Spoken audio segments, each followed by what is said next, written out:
Hey there, and welcome to this explainer. We all absolutely love talking about the perfect itinerary, the stunning sunset views, and the incredible food we're going to eat on vacation. But today, we're talking about the reality of what happens when things go horribly, horribly wrong. We're opening up the official US Gov Playbook on travel complaints. Consider this your personal crash course in navigating travel nightmares.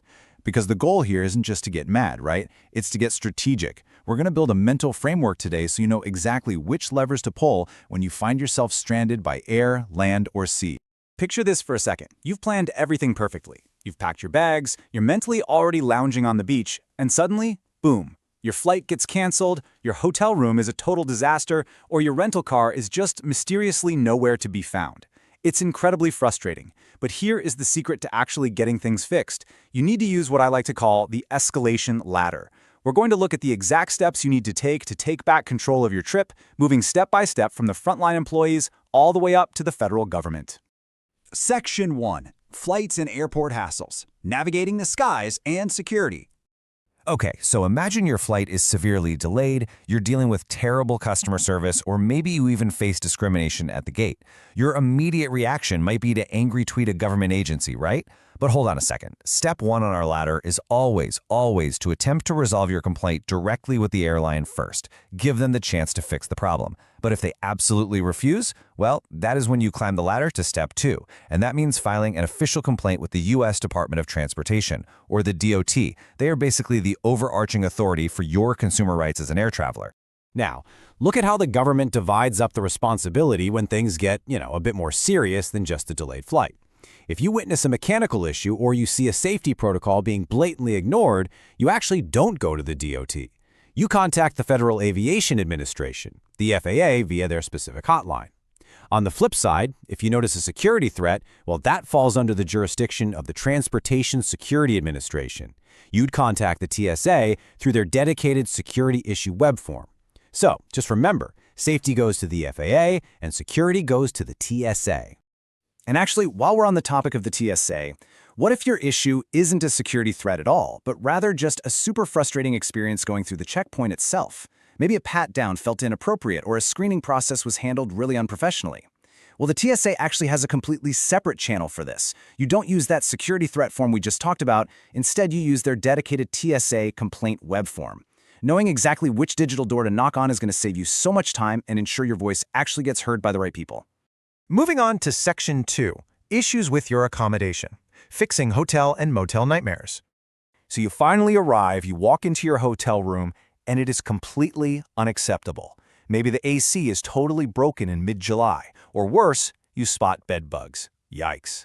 So, step 1, you begin at the front desk. Talk to the manager or call the main customer service line. If they just brush you off and the hotel is part of a larger chain, escalate it to step 2. The regional manager or a senior corporate executive. Take it right out of the local branch's hands. But what if corporate straight up ignores you? Well, step 3 brings in the heavy hitters. You can escalate directly to the local health department, which is huge if it's a cleanliness or sanitation issue, or you can go to your state consumer protection office. The point is, you are never out of options here. Section 3. Cruises and Rental Cars, Issues by Land and Sea. Cruises are interesting because they operate on a very specific timeline when it comes to complaints. If you were literally in the middle of the ocean, step 1 is to march straight down to the ship's guest services office. Now, if the issue happens before you even board or after you disembark, step 2 is contacting the cruise line's main customer service department. But if they completely fail to resolve your problem, you don't go to the DOT or anything like that. You go to step 3, the Federal Maritime Commission, or the FMC. You can email them directly, or if you prefer the old-school route, you can literally download, fill out, and mail or fax their specific Cruise Dispute Services request form. Back on solid land, let's take a look at rental cars. This one is a really swift two-step ladder. First, you try to hash it out directly with the rental agency's customer service department. But if they tack on some bogus hidden fees or the car breaks down and they refuse to help you out, you immediately jump to step 2. You can contact your state consumer protection office, or you can actually escalate it all the way to the federal level by contacting the Federal Trade Commission, the FTC. So let's put this entire bureaucratic landscape together into the ultimate cheat sheet. Honestly, if you memorize this, you are miles ahead of the average tourist. Airline service issues, that's the DOT. Airplane safety, the FAA. Airport checkpoints, TSA. Cruise disputes, go to the FMC. And car rentals, the FDC. It's a really highly compartmentalized system, and the true secret to getting a resolution is just matching your specific travel nightmare with the exact government agency that was designed to regulate it. Section 4. Managing travel agents. When the planners get it wrong.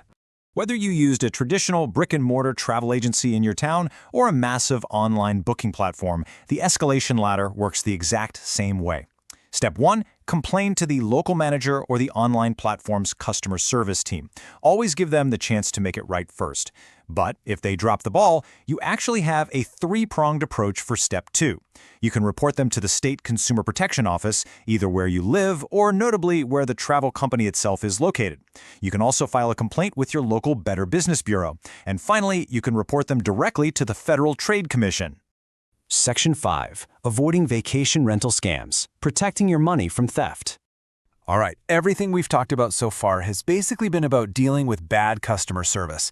But now, we are really raising the stakes to outright criminal theft. According to USA Gov, a vacation rental scam happens when criminals try to take your hard-earned money by offering a vacation property that literally does not exist or one they have absolutely no legal right to rent to you.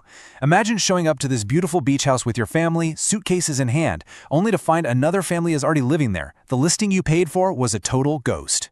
Because these particular scams are just becoming so incredibly sophisticated, you really have to educate yourself before you hit that book button. And the Federal Trade Commission isn't just some agency you complain to after the damage is done. They are actually your primary educational resource. They provide detailed, completely up-to-date information on exactly how these vacation rental scams operate and the specific red flags you need to be looking out for so you can avoid them in the first place. So the absolutely crucial point here is this. If you do unfortunately fall victim to a vacation scam, or honestly, even if you just receive some suspicious communications, you must act with absolute urgency. You don't just call one place, you really have to sound the alarm across 4 different entities. First, report it to the website where you actually saw the listing so they can take it down immediately. Second, contact the credit card or payment service you used to try and stop that transfer of funds. Third, file an official report with your local law enforcement. And fourth, file a report with the FTC. You really have to lock down every single angle. I want you to remember this simple but honestly really powerful premise from USA Gov. If you have a complaint about travel by air, land, or sea, find out where to share your complaint to get the problem resolved.